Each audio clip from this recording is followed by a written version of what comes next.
인간의 악의 끝은 도대체 어디까지인가 라는 질문에 사람들이 아무리 악해져도 양심이라는 것이 있기 때문에 그 양심을 믿어보자 하는 그런 낙관적인 기대를 하는 분들이 있습니다.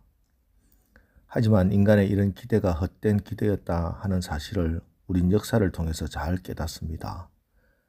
세계 제2차 대전 당시에 아우슈비츠에서 일어났던 유대인 학살, 또 그리고 일본의 7.3.1 부대 만행 같은 걸 보면 도대체 이건 사람이 할 짓이 맞나? 사람이라는 것이 도무지 믿어지지 않을 정도의 악을 행했습니다. 그런데 곰곰이 생각해 보면 그 사람 개인이 꼭 그렇게 나빠서가 아니라 하는 사실을 알게 됩니다. 우리 인간이라는 것이 자기에게 그런 조건이 주어지지 않아서 그렇지 조건만 주어지면 누구나 그런 존재입니다. 정말 말씀 그대로 의인은 없나니 하나도 없으며 깨닫는 자도 없고 하나님을 찾는 자도 없고 다 치우쳐 함께 무익하게 되고 선을 행하는 자는 없나니 하나도 없습니다. 이것이 바로 인간의 진짜 모습입니다.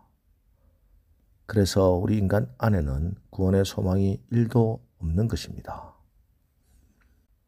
오늘 우리가 읽은 이 본문은 남유다가 망했을 때 한 악한 인간의 모습을 적나라하게 보여주고 있습니다.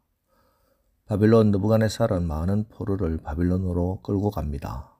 하지만 모든 백성을 포로로 잡아갈 수 없었기 때문에 남아있는 유다 백성들을 다스릴 수 있는 점령군 본부를 세워서 그 본부를 관할하는 사람으로 유다 사람인 그다랴를 세웠습니다.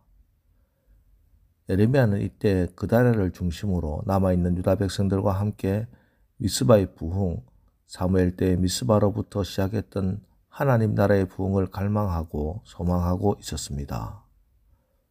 그런데 남아있는 유다 백성 중에 이스마엘이라는 사람이 있었습니다. 1절, 7째 달에 왕의 종친 엘리사마의 손자요 느다냐의 아들로서 왕의 장관인 이스마엘이 10사람과 함께 미스바로 가서 아이감의 아들 그다랴에게 이르러 미스바에서 함께 떡을 먹다가, 이스마엘이라는 사람을 왕의 종친의 손자 그리고 왕의 장관이었다 이렇게 소개하고 있습니다. 왕의 종친의 손자라고 하면 다윗 왕가의 혈통을 이어받은 유다 지파 사람이라는 뜻입니다. 그리고 직책도 왕의 장관이었을 정도로 높은 사람이었습니다. 그런데 그는 그다랴 중심의 점령군 주둔군의 본부를 인정하지 않았습니다. 그래서 그다랴를 살해합니다. 2절과 3절입니다. 느다냐의 아들 이스마엘과 그와 함께 있던 10사람이 일어나서 바빌론의 왕의 그 땅을 위임했던 사반의 손자 아이감의 아들 그다랴를 칼로 쳐 죽였고, 이스마엘이 또 미스바에서 그다랴와 함께 있던 모든 유다 사람과 거기 있는 갈대아 군사를 죽였더라.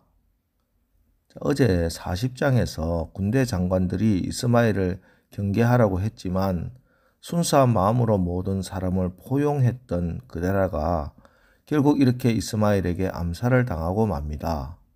그리고 이 일이 매우 비밀리에 진행되었기 때문에 그 사실이 이틀이 지나기까지 알려지지 않았습니다. 그다랴는 미스바로 피난 온 사람들을 기꺼이 포용했습니다. 그러나 지도자는 사랑과 함께 또 한편으로는 냉철한 이성과 판단력이 필요하지요. 여러분, 거룩한 하나님의 나라는 주변의 어둠의 세력이 항상 도사리고 있음을 명심해야 합니다.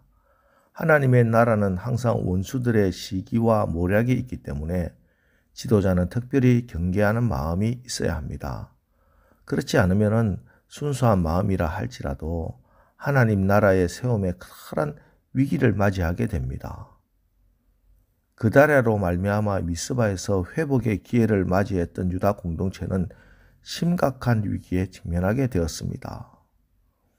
여러분, 오늘 기도하면서 비둘기같이 순결하면서 또 뱀같이 지혜로운 마음을 하나님께 구하십시오. 그래서 악한 세력의 공격을 막아내고 위기에 빠지지 않는 오늘 하루를 사시기를 주님의 이름으로 축원합니다.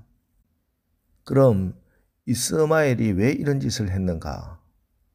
일단 우리는 그가 다윗 왕가의 후손이었기 때문에 다윗 왕가의 부흥을 꿈꾸고 스스로 왕이 되어서 새로운 다윗 왕조의 부흥을 꿈꾸었을 것이라 생각할 수 있습니다. 그리고 이런 행동을 바벨론에 대항하는 애국적인 모습이라고 미화될 수도 있었을 겁니다. 인간적으로 보고 세상의 기준으로 보면 자기가 한 행동을 친바벨론자이고 유다 나라를 팔아먹은 매국노를 처단한 것이라 주장할 수 있을 겁니다. 그러나 이스마엘의 이런 행동은 다시 바벨론을 자극해서 유다 백성들을 다시 위기에 빠뜨릴 수 있는 일이었고, 무엇보다도 근본적으로 바벨론을 통해서 유다를 심판해서 새롭게 하시려는 하나님을 대적하는 악행이었습니다. 그들이 하나님 편에서 하나님의 뜻을 행한 것이 아니라는 것은 그들의 사용한 수단과 방법에서 잘 나타납니다. 그들이 사용한 방법은 폭력적인 방법, 사람을 살해하는 방법, 남아있는 유다 백성들의 가슴에 또 한 번 못을 박는 일이었습니다. 그리고 이렇게 한 번 시작된 악행은 끊임없이 펼쳐져 나갑니다.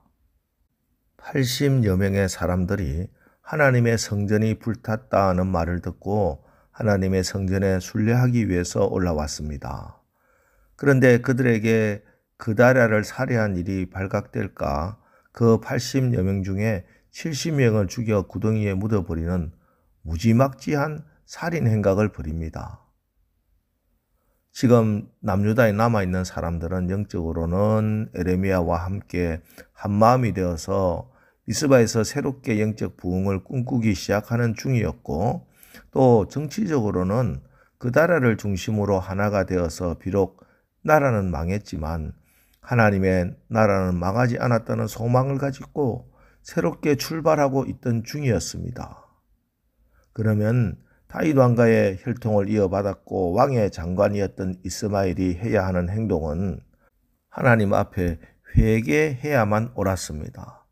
나의 악행 때문에 내가 하나님의 말씀을 듣지 않고 에레미야를 배척하고 하나님의 음성에 귀를 기울이지 않았기 때문에 이 나라가 망했다는 사실을 시인하고 하나님 앞에 회개하는 일이 그가 마땅히 해야 할 모습이었습니다. 그런데 그는 회개하기는커녕 수많은 사람을 살해하고 나라를 너무나 위태롭게 만들고 있습니다. 이처럼 악한 자들이 도모하는 일이란 언제나 악하고 합당하지 못한 것들 뿐입니다. 그들이 겉으로 주장하는 정의나 애국이나 하는 모든 말들도 사실은 다 거짓이고 속임수입니다. 그들은 마음에 하나님 두기를 싫어하므로 그 마음의 모든 계획들이 항상 하나님께 반역적이고 악할 수밖에 없습니다. 말씀에 근거하지 않는 예수님이 아닌 어떤 좋은 이유도 다 거짓입니다. 생명이 역사하지 않습니다.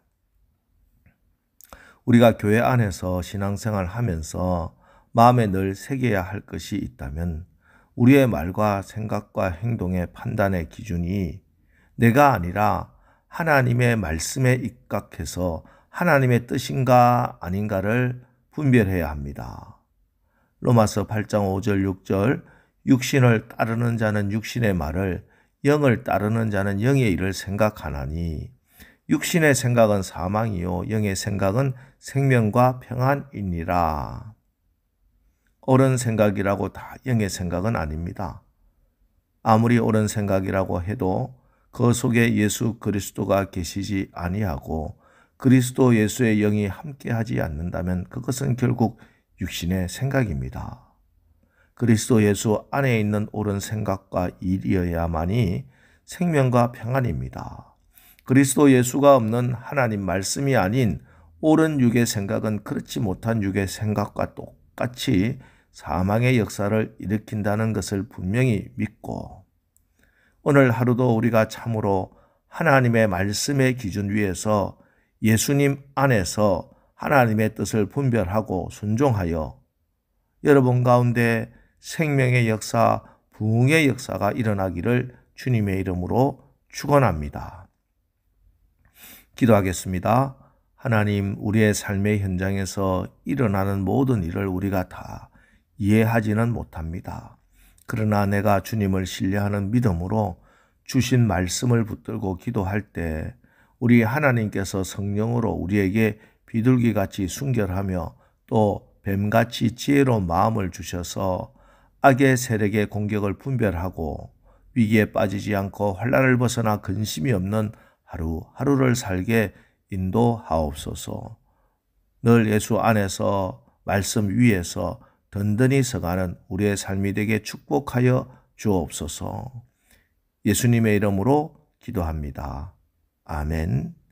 자, 이제 오늘 말씀을 붙들고 주여 오늘 하루도 우리가 예수 안에서 말씀 위에서 하나님이 주시는 하늘의 지혜로운 마음으로 승리하며 살아가게 하옵소서.